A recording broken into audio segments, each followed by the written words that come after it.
नमस्कार जी। मैं आज आपको गणेश चौथ का व्रत सकट चौथ माघ महीने में पड़ने वाली चौथ व्रत के बारे में पूजा विधि और कहानी बता रही हूँ। यह त्यौहार माघ के कृष्ण पक्ष की चतुर्थी को मनाया जाता है, चौथ को मनाया जाता है और ये सब संकटों को हरने वाला होता है। सुबह सबसे पहले सिर नहाएं, एक दिन पहले मेहंदी लगा लें जो औरतें हैं वो, और इस दिन संकट हरण गणपति बालचंद्र गणपति की पूजा होती है। यह व्रत संकटों को तथा दुखों को दूर करने वाला है। इतना ही नहीं, प्राणी मात्र की सभी इच्छाएं मनोकामनाएं भी इस व्रत को करने से पूर्ण हो जाती है। कई जगह स्त्रियां इस दिन निर्जल व्रत रखती हैं और फलाहार करती हैं और दूसरे दिन सुबह जो संकट माता पर चढ़ाया होता है उन पकवानों को खाकर व्रत तोड़ती हैं। कई जगह ज़्यादातर चंद्रमा को देख के भगवान गणेश और चंद्रमा की पूजा होती है। चंद्रमा को देख के और फिर व्रत खोलती हैं। उसके लिए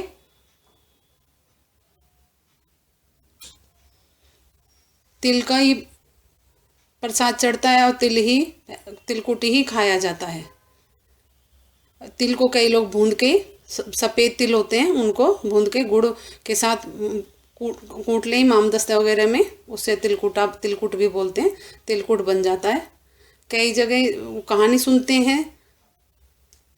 तब सबसे पहले पाटा बिछाएं, धो पोंछ के वस्त्र बिछाएं, उस पर बिंदी लगाएं, लोटा रखें जल का, तिलकुट रखें, गणेश जी को बिठाएं, रोली का तिलक लगाएं, सतिया लगाएं, 13 बिंदियाँ लगाएं, हाथ में तिलकुट लेके कहानी सुनी जाती है।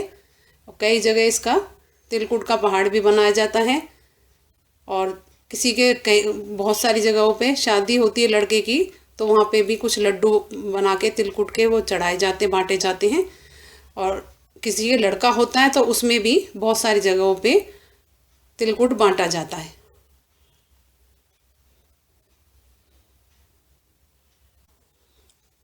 चौथ विनायक जी की कहानी सुनी जाती है। हाथ में तिलकुट लेकर चावल भी चढ़ाए जाते हैं, रोली भी, और जो कहानी सुनाते हैं उनको भी देते हैं तिलकुट, और अपने जो सास होती है उनके लिए भी निकालते हैं चंद्रमा को जब अर्घ दे के, और बाद में खाना खा लेते हैं। जो सासू जी को देना हो आपको वो दे सकते हैं। जब भी आप कहानी सुने तिलकुट हाथ में हो उसको अलग रख दें, पानी के लोटे को रख दें, और रात को जब चंद्रमा को अर्घ दे के आप भोजन करें व्रत का। पहले आप अपनी सास के लिए कुछ जो भी आप बनाएं, मीठा जो भी आपके बनता हो वो बना दें, उसके बाद निकाल दें उनको, और चौथ को भी भोग लगाएं। अब तस्वीर पे लगाएं, गैस पे लगाएं थोड़ा सा निकाल के, और गणेश जी की भी कहानी सुनी जाती है अलग से भी, फिर खुद खा लें। सबसे पहले खाने में तिलकुट ज़रूर होना चाहिए।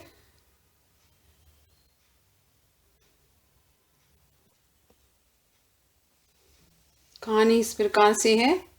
श्री कृष्ण बोले, हे धर्मराज, तुम भी इस व्रत को करो। इसके प्रभाव से तुम्हारे सभी मनोरथ पूर्ण होंगे और शत्रुओं पर विजय प्राप्त करोगे। युधिष्ठिर ने इस व्रत को किया और इसके प्रभाव से उनको राज्य की प्राप्ति हुई थी। अब मैं आपको कथा सुना रही हूँ। पार्वती जी बोली, हे पुत्र, माघ मास में किस गणेश की पूजा तथा क्या भोजन करना चाहिए? श्री गणेश जी बोले, हे माता, आप माघ मास में बालचंद्र संकट हरण गणेश नामक के गणेश का षोडशोपचार पूजन करें। इसमें अलग अलग रिवाजें होती हैं, उसी हिसाब से तिल के 20 लड्डू बना लें, उनमें से 5 लड्डू देवताओं को चढ़ावें, 5 दक्षिणा के साथ ब्राह्मण को दे दें, और 10 लड्डू स्वयं खा लें या अपने परिवार में बांट दें। सतयुग में हरिश्चंद्र नाम का एक धर्मात्म साधु सेवी सत्यवादी राजा था। उसके राज्य में कोई भी दुखी नहीं था। इसी राज्य में एक ऋषि शर्मा ब्राह्मण रहते थे। उनके एक पुत्र पैदा हुआ था और कुछ समय बाद ब्राह्मण की मृत्यु हो गई। ब्राह्मणी दुखी होकर अपने पुत्र को पालन करने लगी और श्री गणेश चौथ का व्रत करती थी। एक दिन उसका पुत्र गणेश जी की प्रतिमा को लेकर खेलने निकल गया। एक दुष्ट कुम्हार ने उस बालक को आवा में रखकर आग पर रख दी। उधर जब लड़का घर नहीं आया तो ब्राह्मणी दुखी हुई और डर गई। गणेश जी से अपने पुत्र के लिए प्रार्थना करने लगी और कहने लगी, अनाथों के नाथ मेरी रक्षा करो, मैं आपकी शरण में हूँ। इस प्रकार रात्रि भर विलाप करती रही। प्रातःकाल कुम्हार अपने पके हुए बर्तनों को देखने को आया।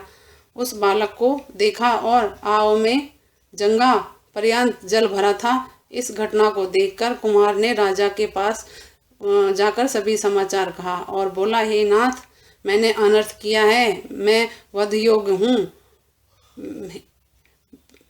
हे प्रभु, मैंने अपने कन्या के विवाह के लिए बर्तनों का आवा लगाया था, लेकिन बर्तन न पके। मुझे एक चेटक जानने वाले ने बताया कि तुम किसी बालक की बलि दे दो तो आवा पक जाएगा। मैंने इस ब्राह्मण की बलि दी, परंतु आवा में जल भरा है और बालक खेल रहा है। उसी समय ब्राह्मणी आ गई और अपने बालक को उठाकर कलेजे से लगाकर चूमने लगी। उसी समय राजा हरिश्चंद्र बोले, हे ब्राह्मणी, तेरा पुत्र अग्नि में भस्म क्यों नहीं हुआ? ऐसा कौन सा व्रत तप करती हो? ब्राह्मणी बोली, हे महाराज, मैं कोई विद्या नहीं जानती और न कोई तप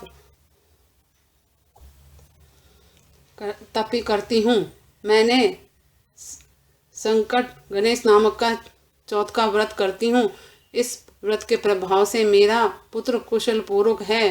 राजा बोले, आज से मेरी प्रजा इस व्रत को करे। समस्त नगरवासियों में श्री गणेश जी का व्रत करने लगे।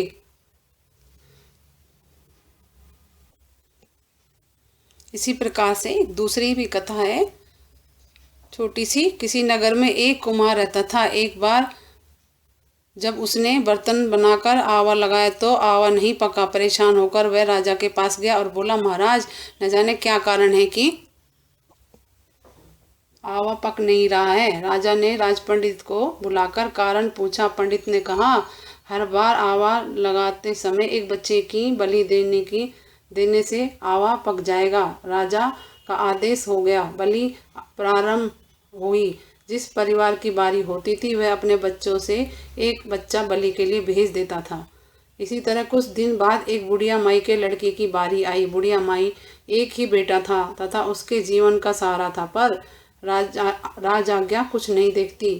दुखी बुढ़िया सोचने लगी, मेरा एक ही बेटा है, वह भी संकट के दिन मुझसे जुदा हो जाएगा। तभी उसको एक उपाय सूझा। उसने लड़के को संकट की सुपारी तथा धूप का बीड़ा देकर कहा, भगवान का नाम लेकर आवा में बैठ जाना। संकट माता तेरी रक्षा करेगी।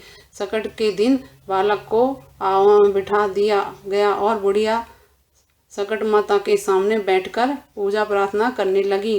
पहले तो आवा पकने में कई दिन लग जाते थे, पर इस बार संकट माता की कृपा से एक ही रात में आवा पक गया। सवेरे कुमार ने देखा तो हैरान हो गया। आवा पक गया था और बुढ़िया का बेटा जीवित व सुरक्षित था। संकट माता की कृपा से नगर के अन्य बालकों को भी